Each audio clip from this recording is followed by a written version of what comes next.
মানুষকে ডিজাইন করা হয়েছে ছেলে আর মেয়ে অত্যন্ত সুন্দরভাবে পাশাপাশি থাকার জন্য, তাই না? তাহলে কেন একটা মেয়েকে একটা ছেলে মারে? কারণ কি? ছেলেটা শয়তান না, দোষ না, ছেলেরা অনেক ভালো। রফিক স্যার কি দাঁড়াবেন একটু? এই যে রফিক স্যার, উনি আমার ছোটবেলার বন্ধু, উনি আমার সকল পরীক্ষায় আমাকে নোট দিতেন। তাহলে ছেলে মেয়েতে কি বন্ধু হয়? মনে রাখতে হবে তুমি একজন সুন্দর ছেলে। ছেলেরা যখন মেয়েদের পিছে দৌড়ায় দুইটা জিনিস হয়, হয় হিরো হয় নাহলে ভিলেন হয়। তুমি কি হইতে চাও? হিরো। ভিলেন হইতে চাইলে কি হবে জানো? পিছে পিছে দৌড়াবা, ওই যে পুলিশ এসপি সে ধরে নিয়ে আবার একটু পেদানি দিবে। মেয়েকেও পাবা না, মাইরও খাবা। ভাই ভালোই তো বাসছিলে, তুই কি দোষ করলা, তাই না? তার মানে দোষটা কোথায়? The way. তুমি রাস্তায় দাঁড়িয়ে শীষ বাজাবা কেন?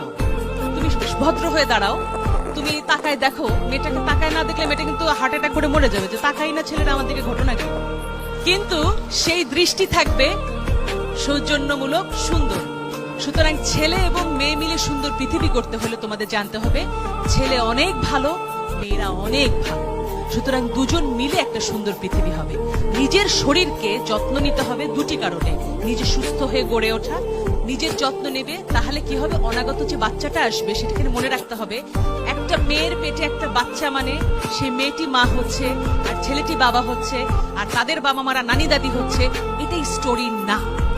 আসল গল্প হচ্ছে সেই শিশুটি বাংলাদেশের নাগরিক হয়ে জন্মাচ্ছে। আমার প্রশ্ন, কোন ছেলেটি একটা মেয়ের ওন্না ধরে টান দেয়? সে কি কোনো মায়ের পেট থেকে আসেনি? তাহলে কেমন মা তাকে শিক্ষা দিতে পারেনি? সেই মায়েরও আমি দোষ দেব। তুমি যদি সন্তান পালন করতে না পারো, সন্তান তুমি নেবে না।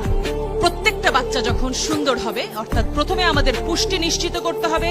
পুষ্টি নিশ্চিত করবার পরে কি হবে? আমাদের শারীরিক গঠন হবে, মানসিক গঠন হবে। লেখাপড়া শিখবো আমরা, আমাদের সন্তান যে আসবে সেও হবে সুস্বাস্থ্য বলিয়ান। আর বাংলাদেশ তখন কি হবে? পৃথিবীর 1 নাম্বার দেশ। গোদাগাড়ির জন্য অনেক অনেক ভালোবাসা, আদর, স্নেহ, সম্মান, মমতা জানিয়ে আমি আমার বক্তব্য শেষ করছি।